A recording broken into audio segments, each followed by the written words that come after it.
All right. So we are also live right now on TikTok. All right. Okay. I'll open. Ayan, para mag-adjust. So good morning, everyone. Once again, this is Angelo. I'm the CEO of Anicon Tourism Incorporated. We are live right now at the TikTok account of Anicon Study Abroad. And with me this evening in Canada and morning in the Philippines is Miss Ayesa, napaka-formal, Velasquez. And she is how would you say your exact job title, ma'am, sa school mo ngayon? Okay, I'm from the Ottawa Sports Academy and Kai Global School.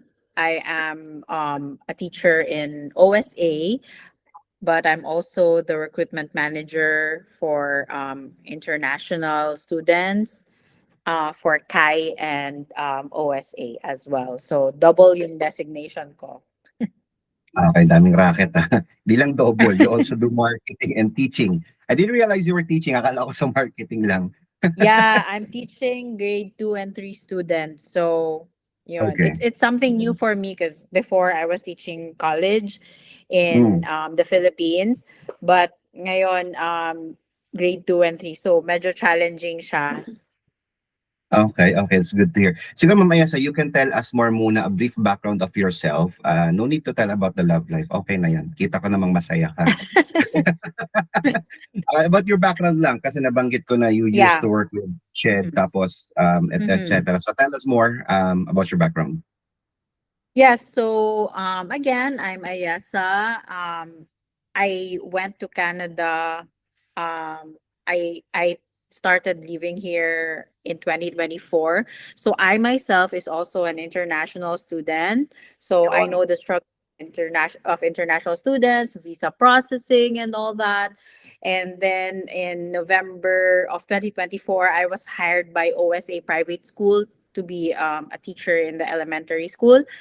And in like September of 2025, I was hired as a recruitment manager, and last March I was in the Philippines to recruit. So before, back in Davao City, I was the admissions director and also the director for Academy of Lifelong Learning, and then I transitioned and worked for the Commission on Higher Education for Internationalization. Mm. And the country that I was assigned was Canada. So since 2018, pabalik-balik na ako sa Canada for different projects and programs of CHED. So I bring cohorts, I bring students as well na may mga joint programs with the Canadian Embassy. So after that, I decided to move to Canada for good, and I did the international student pathway, which is that time it wasn't as hard as it is now to get like a visa and get approved. So a lot of things have changed already in the immigration process, and I'm also very happy that I was able to experience that so that I can also share it to our fellow kababayans. Um, yun. So, yun po, Sir Angelo. Thank you. Siya mo lang eh. But anyway, that's a very impressive experience. Siguro, Ma'am Ayesa, I'd like to ask as well, before we proceed with the main topic, what currently is the status for international students in your area in Ottawa? That's, we can segue from there. Actually, the status really, well, in I can't speak only for Ottawa, but this is based Mhm, from experience. mhm, Longer processing for visa, especially mhm, for study visa, like for mhm. international students. Especially if they will be doing a diploma program or a second bachelor's degree program. It's gonna be harder as well. So processing time, more requirements. So now the pathway that we are proposing is they will start in grade 11 to grade 12. So then when they will proceed to college or university, they will just do a visa extension. Okay. So yun yung maganda dun sa program namin. And also, if you will apply as a high school student here in Canada, specifically sa school namin in Ottawa, you only need four requirements. You don't need the province attestation letter. Yun kasi yung Okay. matagal eh. The Yung pala, PAL. totoo. Oo. So, pag K to 12, hindi na kailangan ng PAL. Okay, okay. Yeah. So, So, mas dun mas magaan yung madali. documentation.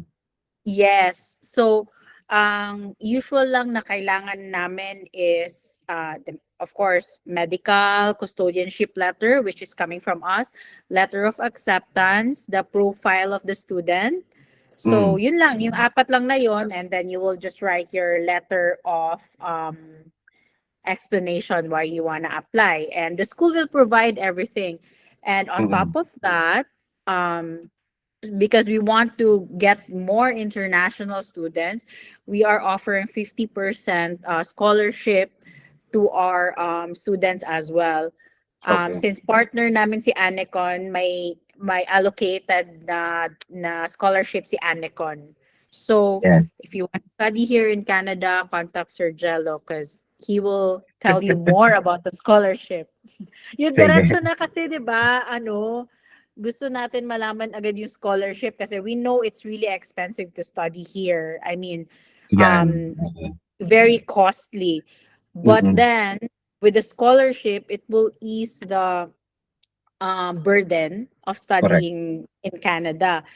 And not Mm. only that, um, since we also have different partnerships, for example, in Ottawa, we have the Algonquin College. So for us, we will give 50% discount sa tuition nyo in grade 11 and grade 12. Then pagdating nyo ng Algonquin, you can also avail of the 8,000 scholarship because you will be treated as a domestic student. So, Yun yung yun. maganda. Doon ka Yeah, magsa-start. at saka marami kang makukuhang scholarship not only in Algonquin but different institutions sa Canada. Actually kasi pag graduate ka, yung diploma mo Ontario. Mm. So then if yung diploma mo Ontario, it's globally accepted. So if you want to move to UK, if you want to move to the US, then Mm. you can still do that because your diploma is globally recognized. Okay, sounds good. I have a question now. Mhm. Kasi ang common notion talaga, we all know, when Filipinos talk about studying abroad, they're technically not buying the education, they're buying the benefits, right? So, Mhm. currently with the situation, this is new for most people, especially those watching right now. Studying high school is quite new kasi wala naman sa kultura ng Pilipino yung maaga mong pag-aaral yung mga anak mo like boarding That's school type, true. right? Parang UK. So I guess this is time how to go about it to warm them up, dip their toes slowly sa Mhm. starting high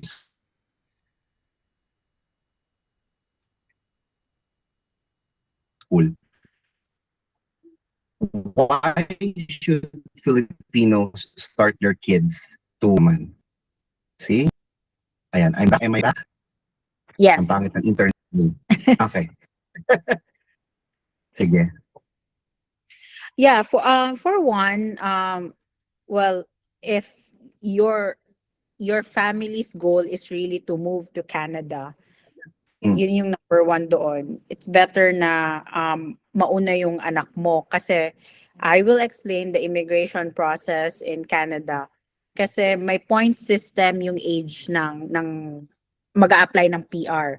So Mm. like me, I am already 36 years old. So What? yeah, at 36, konti na lang yung points ko. Kasi point system pag nag-apply ka ng permanent residency. But, pag nag-apply ka ng permanent residency ng around 23 years old or 25 years old, mataas pa yung points mo. So, pagdating mo Mm. ng 40, I think 40 and up, zero na Yeah, yung points mo sa PR. I see. Yeah, it's gonna be hard. So, yung pathway na yun, magsa-start sila sa amin. Let's say grade 12 is 17 years old. So, Mm. 17 years old, they will graduate 18. Mm. Let's say they will get a 2-year diploma, like practical nursing in Algonquin College or any colleges in Canada. Mm. After 2 years, they will get their post-grad work permit. So that's another 3 years, within that 3 years, they can already apply for express entry or yung tinatawag na Ontario provincial OINP. nominee, OINP. So pag Okay. nakuha na nila yung OINP, then at the age of like 25, naka-PR na sila or 24. So that's very Oh, easy for them okay. to get the PR, and then after 3 years, they will get their citizenship, hopefully. So Uh-uh. ganun yung mga things na i-consider. Kasi parang, kumbaga, pag meron kami mga new students, we explain to them the pathway. Okay, perfect. Yeah, that's Yeah. how you do it, right? Yeah, that's how it works. Because you cannot just promote it na high school na, punta ka lang dito. So, well, if you have like a lot of money na gusto mo lang mag-high school dito, sure. But if your aim is for the citizenship, then you have to follow the pathway. Parang Yeah, ang ginagawa ko, ina-assist ko na sila, and of course Anecon also can assist. Sa of start pa course. lang may pathway ka na. What do you want to get sa college? Kasi when they reach grade 12, their Yeah. subjects will be modified depending on the needs of the college. So, ganun yung ano dito. Kasi pagdating ng grade 12, pag sinabi mong gusto kong mag-nursing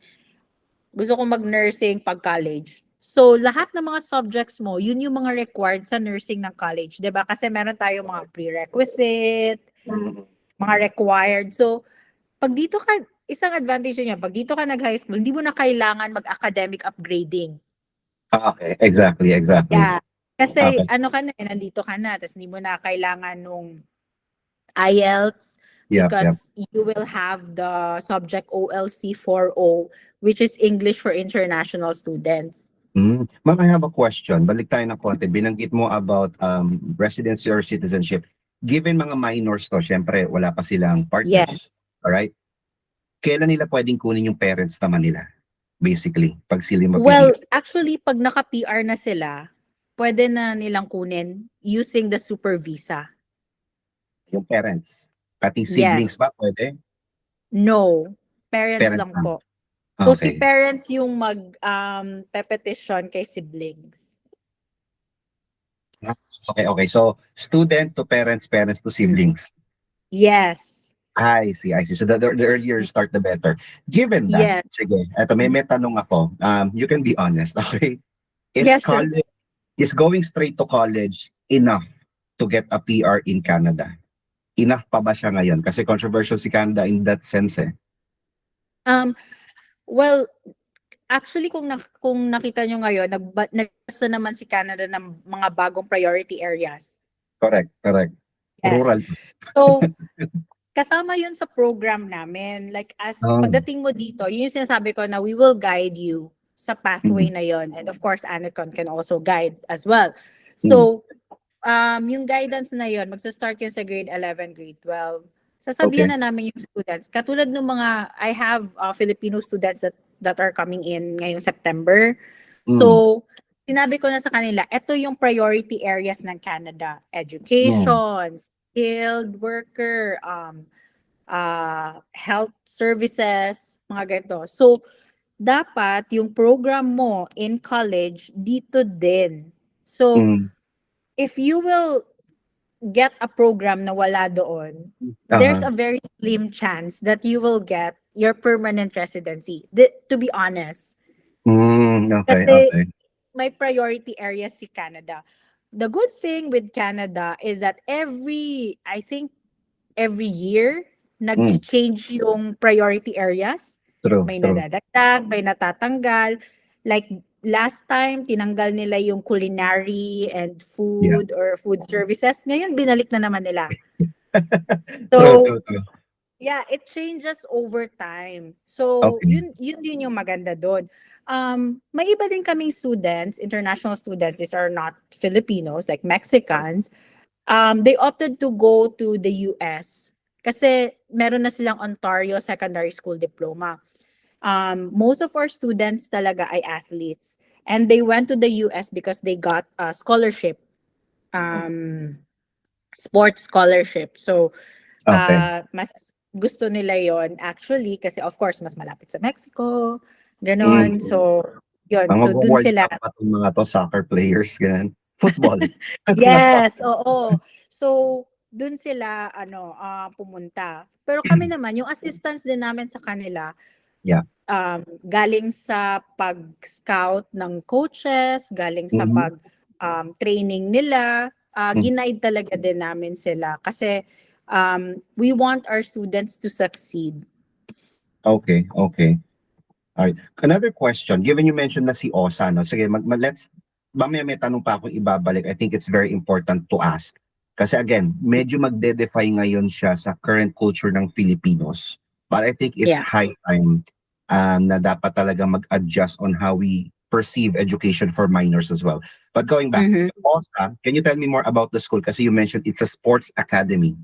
So what Mhm. exactly are you providing? Kasi grade 9 to 12 ito, ang notion natin pag grade 9 to 12 in the Philippine context, strand lang yan.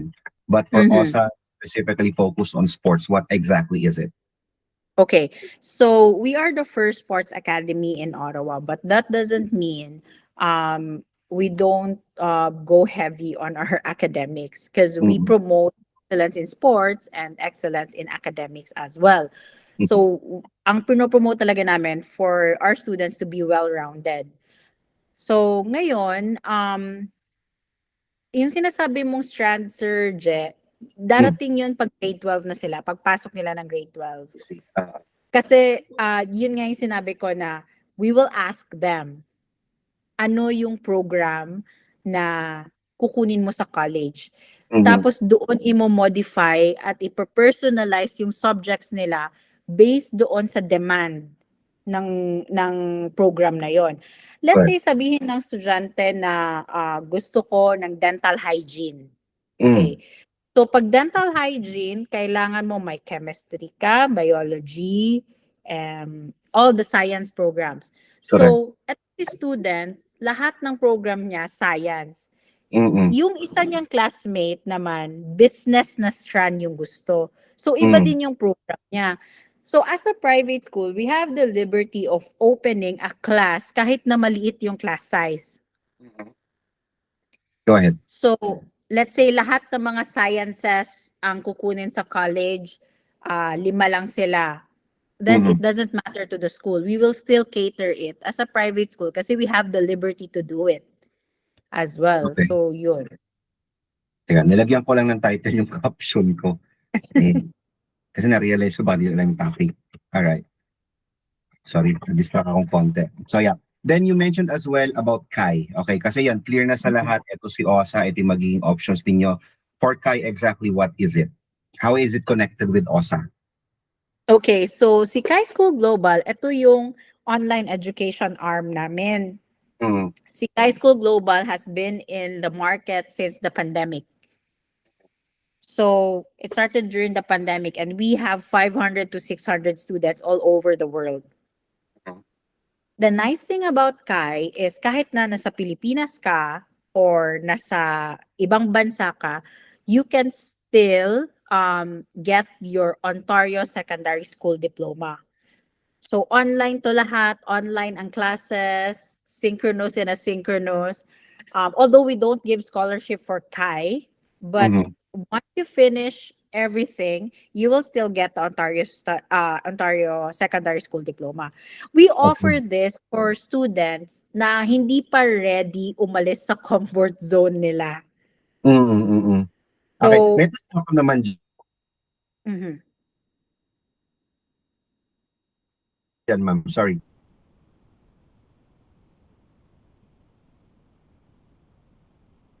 And USA at the same time. Kunyari, grade 9, 10 muna, they go online via Kai, then transition to Canada by grade 11, 12. Is that workable in Yes. your system?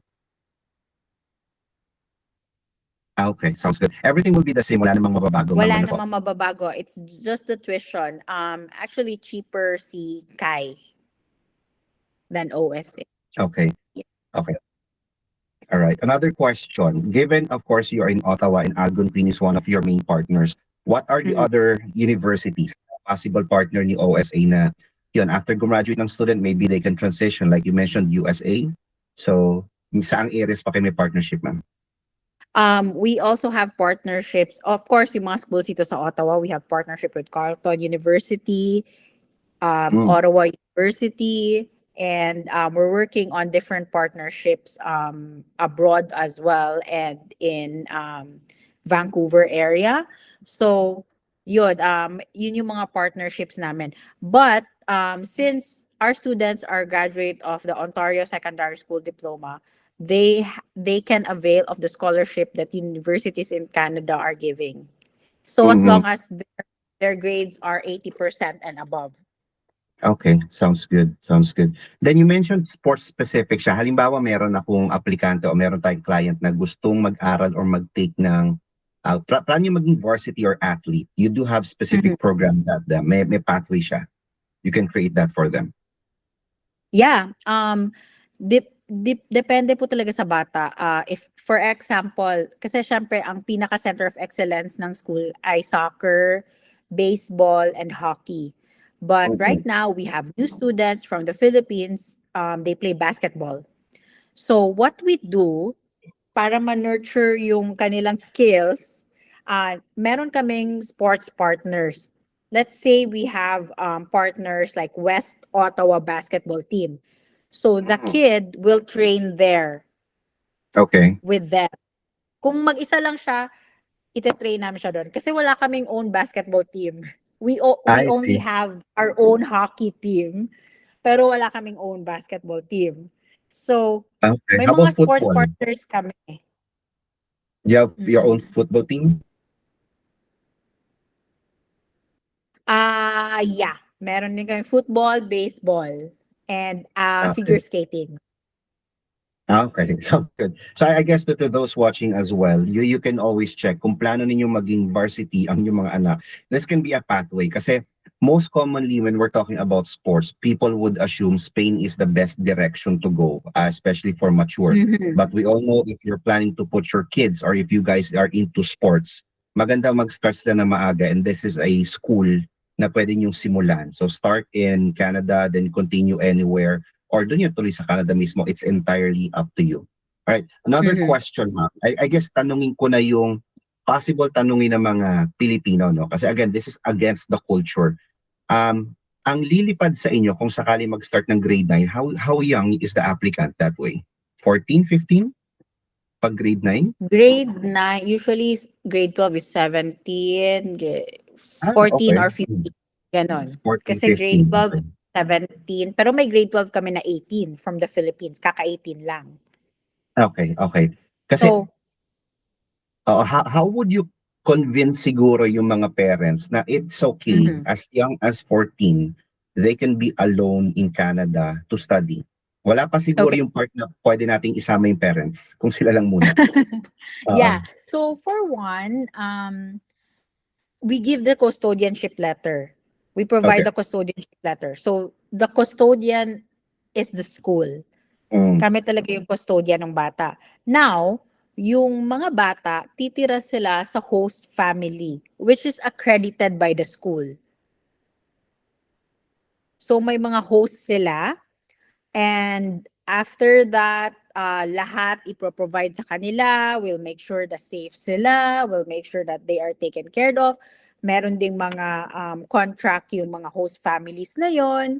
So, yun. And also, um, lahat lahat ng mga kailangan ng bata, we try to provide it as much as we can kasi we know na wala yung parents nila. And as a custodian that is also declared in the immigration, we have to fulfill our duties and more. Sorry guys, connect.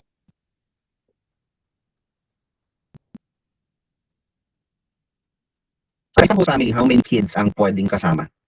Usually meron kaming host family na kaya nila mag-host ng 3 students. But Ah, mostly isa-isang students lang yung kaya kasi ah, we also do matching. Depende din okay. mag-matching din kami.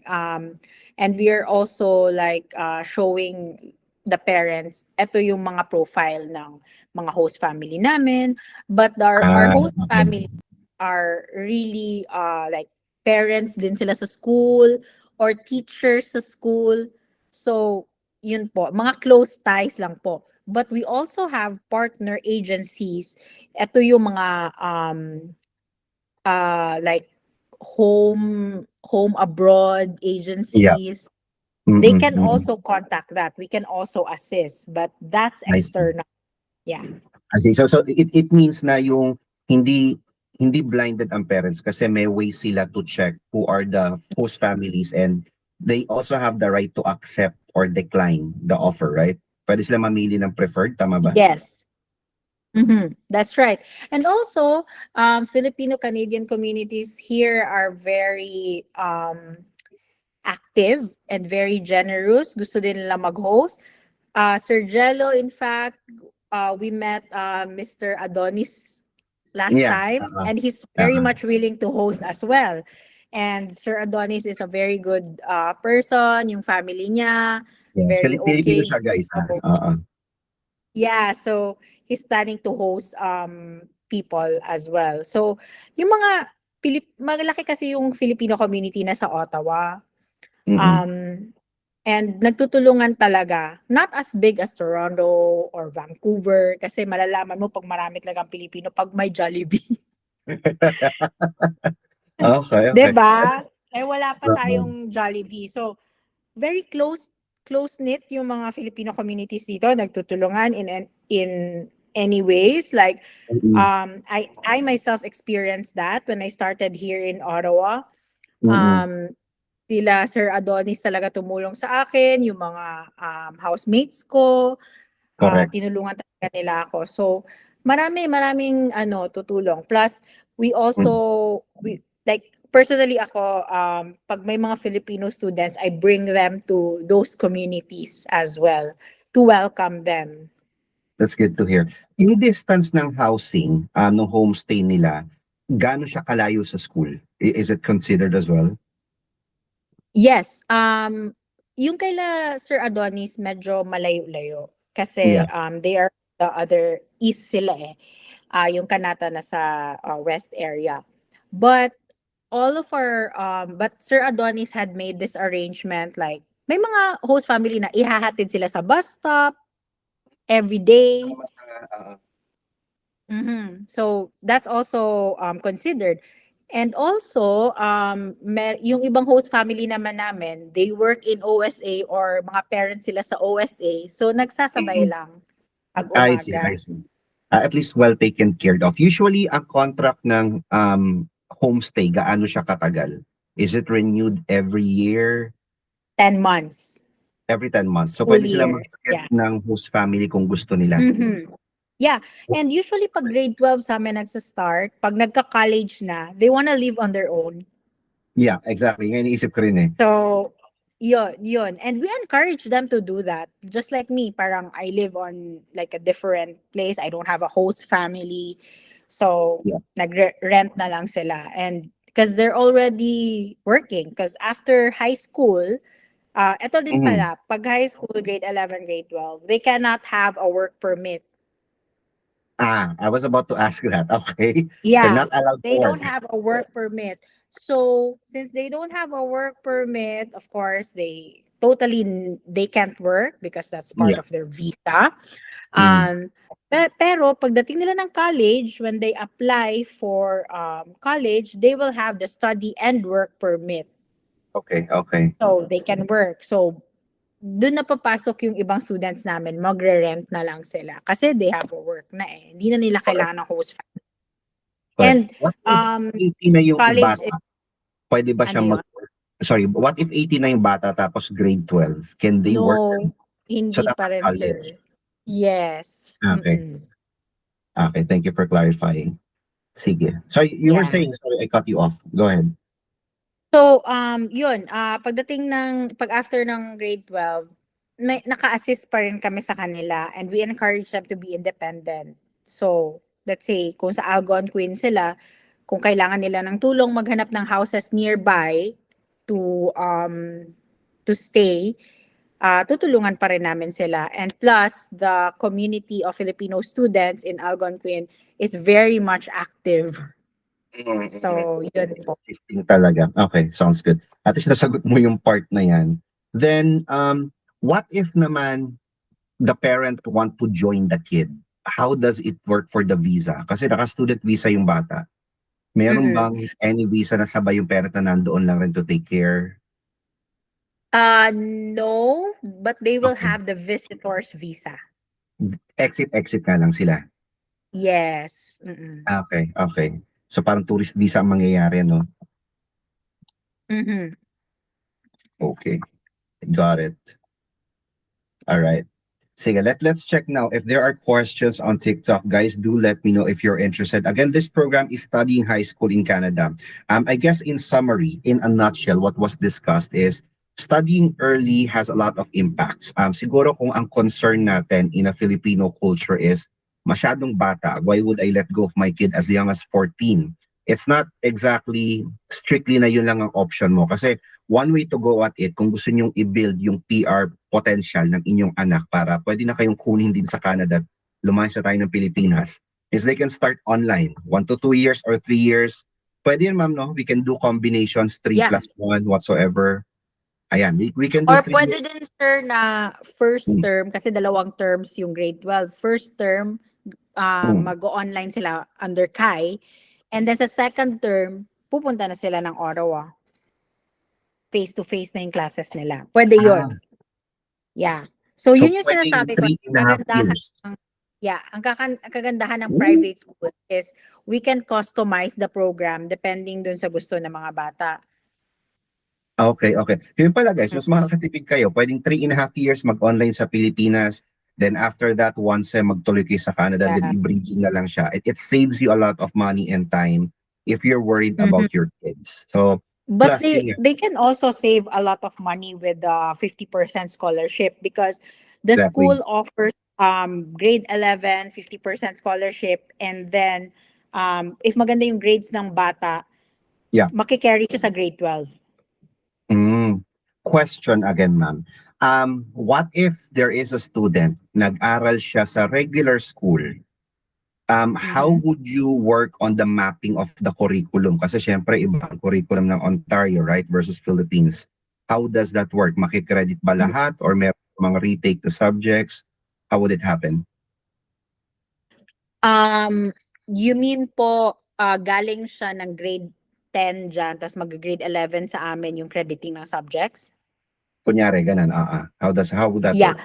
So, ang gagawin po namin is all subjects are credited. All Okay. subjects are credited. Pero pagdating po ng grade 11, ika-craft yung personalized niya na program based na doon sa Ah, Ontario curriculum. how about kung grade 12 mag-start sa Kung Canada? grade 12 mag-start, ganun din po. So, Ah, let's say yung isang student namin last year, graduate siya last June. yeah. So, ang ginawa sa kanya, grade 12 na siya nag-start dito. So, yung mga subjects na hindi niya nakuha sa Philippines, like chemistry 2 or chemistry 1 or whatever, nakakailanganin niya for college, tinulungan siya ng school na makuha yon. Okay, okay. Yes. So, ito kasi magkaiba yung curriculum sa Pilipinas. Sa Pilipinas kasi, yung curriculum one size fits all. Ito yung Correct. curriculum. It's not flexible.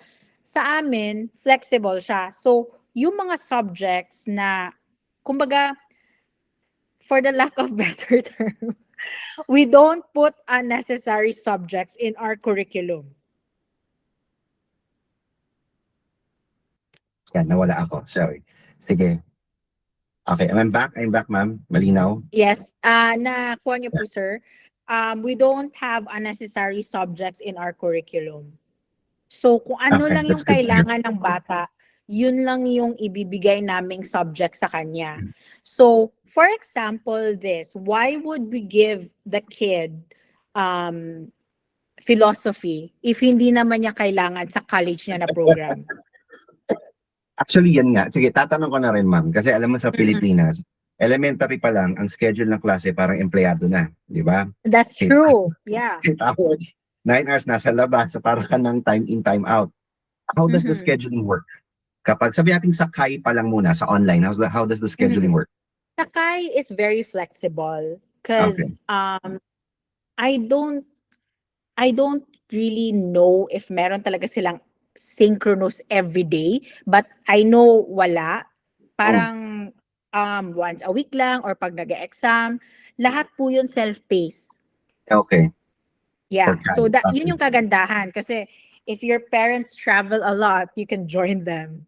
Okay. So as long as ma-fulfill mo lahat yung requirements, ma-fulfill mo yung mga summative tasks, ma-fulfill mo yung final exam, Yeah. or yung mga rich summative assessment, then I think okay na yun.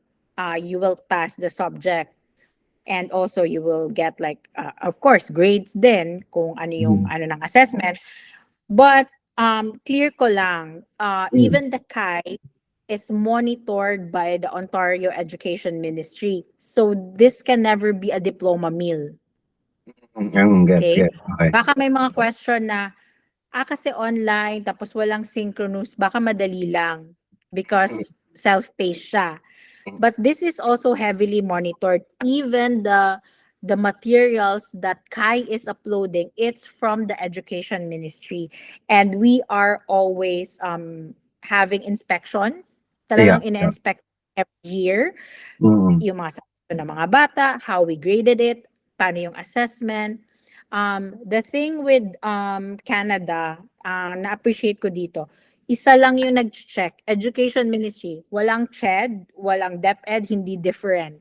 Okay. Talagang isa lang yung inspecting body ng That's Canada. good. Yeah. So, kaya yung mga schools like us, we're very careful also Yeah. with the assessment. Even the teachers, we can't Mm-mm. just give grades to students na walang assessment because lahat ng work ng mga students, ina-upload talaga namin sa system and the ministry can see that. Okay, understood. Clear. Clear on that one. Super appreciate those information. For OSA naman, upon arrival, how does the schedule look like for the kid? Okay, so the schedule is like this. The class starts at 9, which is Mm. good, diba? Hindi Okay. 7:30. So, Di ba the nga 6? classes starts at 9. Oo. Ah, So, 9. So, usually ganito yung schedule. Grade 12, 9. Pagdating ng 9 a.m., first hour of the day, they have their sport. Depende kung anong wow. sport piliin nila. Pero, pwede ding, may mga student kasi na ayaw nila ng sport eh. So, Mm-mm. meron silang ibang activities like arts, digital Yeah. arts, or tech voc Yeah. na subjects. So, yun yung first hour nila. Sample lang to, but iba-iba naman yung schedule nila eh. But usually they have sport, tech voc, or arts. Yung iba Okay. naman may dance. So, iba-iba. And then 10 a.m. to 12, that's their academics. Oh, okay. And then 1:25 or 1 o'clock up to 2:45 academics pa rin. Mm. 2:45 to 3:30 gym. Talagang healthy. Kasi meron silang agility training. Kasi athletes eh. Okay. Yeah, kung wala ka namang sport, ayaw mo din mag-gym, okay lang din. So your class ends at 2:45, you can go home. Kabilis. Hindi ka empleyado, no? Hindi ka empleyado, ganon. So maganda yung dito ka na-appreciate yon na although strict with when it comes to studies Mm. and academics, the child still has time to Mhm. do sports, do other extracurricular activities. Kasi may mga students naman kami na ayaw mag-sports. So, they Oh. go to different volunteer service. Yung mga, last time yung student namin, sumali siya sa West Ottawa Knitter. So, nagni-knit, Hmm? nagcro-crochet. Mga Seryoso? ganun ng mga, Konsilyo? yes. So, kasi maraming mga activities dito and communities that can, you can join for free. True, true, So you true. can also build your connection. So most of our students, they go there and may mga free classes din, Mhm. free yoga classes, free pilates. So maraming mga activities na pwede nilang salihan. And Good to hear. yeah, or gusto ba kasi wala kaming usong-usong ngayon yung pickleball. So wala kaming pickleball. Ano dyan? So binibigyan namin sila ng ng list of pickleball clubs that they Oh can my God. join. Kala ko sa So, Pilipinas lang usong mga social climber. yeah, pero dito kasi may club, you have to I see. register. Hindi ka pwede yung Okay. katulad sa atin na pwede makisali. That's good to So hear. you need to have your own club. So Okay. tinutulungan namin yung student. So yun, 9 to 2:45, it's not bad. Wala kaming assignments. We don't give homework. Bawal Yeah. yun. Bawal. So Okay. yes. Unless yung Oh, student ay, let's say, absent siya for 2 weeks because of a tournament, then that's the time we give homework. oh, But talagang as much as enjoying life. Yeah, but as much as possible, tinuturuan namin talaga yung students. Like, let's say, 3:30 yung end, o Yeah. mag-extend ka na lang ng 30 minutes para matapos natin yung assignment mo. So the teacher also stays there for the student. Wow. Impressive. All right. So what I would like to ask as well, in terms of safety in Canada for kids, in Ottawa specifically, tell us more about it. Para lang kasi may nagtatanong din dito. Mhm. Safety of your Okay, kids. um for me, this is based on personal experience because of course I cannot say na this is very safe, ganon. But recently, Ottawa is the most livable city in North America for this Mhm. year. And I think, Sir Jello, you've been here, you've seen Ottawa compared Yeah. to different big cities in Canada. Walang illegal Relatively parking dyan. mas kalma. Mas kalma yung Ottawa compared sa different cities sa Canada. And it's like a city, but it's a small town. Yeah. Yeah. Yeah. Yeah. Yeah. Yeah, don't expect isa lang yung downtown namin. Don't expect us to be like Toronto na ang laki, ang daming downtown, daming sightseeing. Some people, they call Ottawa as one of the most boring cities. Really? Yeah, they call Ottawa as the most boring city kasi they compare us to the big cities. But mind you, even though it's a small town, it's nandit and relatively safe because of course the parliament is here in Ottawa. And kahit na maliit lang yung Ottawa, it's like a small town, we also, uh, of course, para sa kaalaman ng lahat, kami yung capital ng Canada, hindi Toronto at Vancouver. We That's are the always a trivia. capital. True. True. Yeah. So, nasa-surprise talaga yung mga tao na, talaga, Ottawa pala yung capital. So, dito talaga. And nandito din yung business hub or yung IT hub. So, in fact, where OSA is located, andito yung kumbaga IT hub like Nokia, Siemens, Amazon, nandito yung mga hub sa Kanata area. That's good to hear. Sige. Now let's tackle a few more things na lang, guys. Ano? So anyway, I think in summary you got the information like why studying high school is good. Maybe one of the doubts in your head is I don't want to send my kid as young as that age to go study alone in Canada. But mind you, if ever you send them to Canada, may homestay silang tutuluyan, so it's perfectly safe. Ngayon, let's tackle quickly na lang. Specific information about the school. Ma'am, kailan ang intake ng Kai at OSA? Kailan sila pwede mag-start kung sakali? Okay. So, ito yun. With Kai, Anytime. they can start anytime. Hmm. Yeah, they can start anytime. But with OSA, you have to start September. Yun yung term Okay. namin, September. And then, if gusto mong sa Pilipinas ka muna, mag-Kai ka muna ng September to January, you can start face-to-face ng Feb. So pwedeng September or Feb ang deploy nila. Yes. Ang Okay. namin, sir, ang ginagawa ng ibang estudyante namin, if di pa na-approve yung visa nila, tapos September na, ina-assist namin sila na mag-online muna. Kay Kai muna. Okay. Kay muna. Until the visa arrives, they can fly to Canada. And usually, but based from experience, yun yung medyo extraordinary experience na yung late talaga nag-file, walang nag-assist and all that. But usually, the processing for high school student is just a month. Matagal na yung a month with the biometrics and all. And also, Canada released a new processing time, sir, diba? If you can Yeah. see. Mm. Mm-mm. And it's less than 30 days na siya. Parang, I see. I think 42 days, but kasama niyo yung mga biometrics na kailangan, your appearance, interview, whatever. So, yun yung, mas madali na yung processing time, but, mabilis din silang mag-decide if approve or review. Yeah, yun I'm yung sure sad part. you can also relate, sir, diba? True, Sa mga true, ganun. true. Pero I think Parang, uy, mabilis na. true. Actually maganda rito for parents kung ang concern ninyo is approval rate. Kasi again, wala tayong control.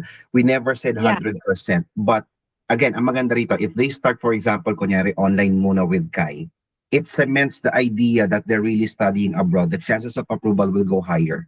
So we can create those kinds of strategies, guys, so you don't have to worry about approval rate. Siguro lastly na lang, ma'am, before we proceed and let you go, if ever, cost ng tuition without scholarship muna, then we can discuss that later Okay. on. Sige, So, magkano without yung aral? without scholarship, our tuition runs for the whole year, it's Yeah. 22,500 Canadian. Okay. Tapos may scholarship na 50% kaya. 50%. So, they will only pay roughly around 11,000 Canadian. And then, for the whole year na yon. Sobrang mura. Anong deposit nito? Are they allowed to pay? Kasi 2 terms per year, right? They can pay Yeah, sir. 50%? So, for them to be able to get the letter of acceptance, they will have to pay half of the tuition fee. Okay, 50% So, there. yeah. So, let's say, so yung kung walang scholarship, they have to pay 11,000. And then, refundable naman yun pag na-deny yung visa. At ayaw mag-reapply. Oo. At ayaw mag-reapply. So, yung naman, sir, pag scholarship naman is 50%. So, medyo hindi na masama, di ba? 5,500. It's not bad. And then, we will give you the letter of acceptance. Plus, if may scholarship, we will also give a scholarship letter. Aside from that, because gusto talaga namin ma-assure yung estudyante, usually yung principal namin, she really writes IRCC about it. That's good to hear. Good to hear. At least may support. Oo, kasi we are acting as custodianship. As custodians of the kid. So, sa college, hindi mo naman kailangan na yung custodianship because they're 18 years old and above, hindi sila K-12. So, as custodians, we try our best talaga na ma-approve yung bata, mabigyan ng visa talaga yung bata. So, yun po. Understood. All right.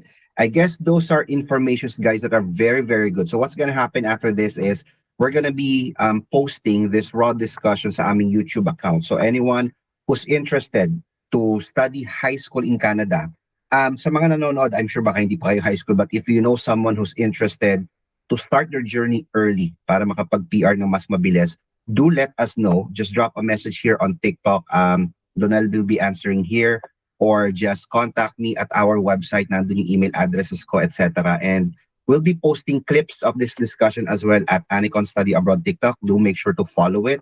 If you are interested, again, you can start this September na. Pwede. Kahit wala pang visa, mag-start tayo online, then process your visa for February intake. This, to be honest with you guys, this is the cheapest way for you to start your journey in Canada. Ma'am Ayesa, I have a question. What if may applicant ako na mature na pero gusto mag-high school? Kasi bitin yung schooling niya. Halimbawa lang. Pwede naman po. Baka Ano gusto siya? niyo mag-enroll, sir. Hindi, seriously, possible yun. Walang age limit technically. Wala namang age limit. Meron po kaming grade 12 na 21 years old. Pero of course, hindi siya nag-grade 12 sa kanila. Parang nagkaroon siya ng gap year. Meron kasi talaga tayong mga students na above 18 na Correct. wala nang na nag-gap year, tapos nag-iisip pa kung babalik sa school. Yeah, we can still accept that student. Kasi naman, what's the nice thing about Canada, wala naman age limit yung learning dito. True. Technically, wala naman talaga. Wala namang age limit. Kasi nga, di ba sir, may mga college applicants tayo, 40 years old. True. So anyone So, technically. Yeah. Pero siguro naman kung mga 30 years old, pero mahirap naman yun mag-grade. Yun nga, iniisip ko na yung mga lusot ng Pilipino. Baka pwede pa ako dyan. Okay. Anyway, but we Yeah. will definitely reconsider that. Again, guys, if you have kids, families who are, kumbaga may anak kayo, gusto nyo ma-PR at nahihirapan kayo, chance ng Mhm. pakinabangan ninyo yung mga anak nyo, guys. Okay, let them study in Canada. This is a very good way to have them secured. If ang takot is paaalisin at minor, rest assured, it's very much a good systematic way of sending them abroad, teaching them how to be independent with homestays, custodianship by the school. Then, yep, if interested, let me know. We can start immediately. Sige, mamaya Yeah. sa final word of advice, what you want to say to your fans and audiences. Okay, thank you so much, Anacon. I'm hoping that I can visit you again there sa Philippines. I'm also available anytime kasi summer off namin. So, pwedeng-pwede po kayo mag-book ng consultation din sa akin with, of course, Sir Jello as well. Yeah.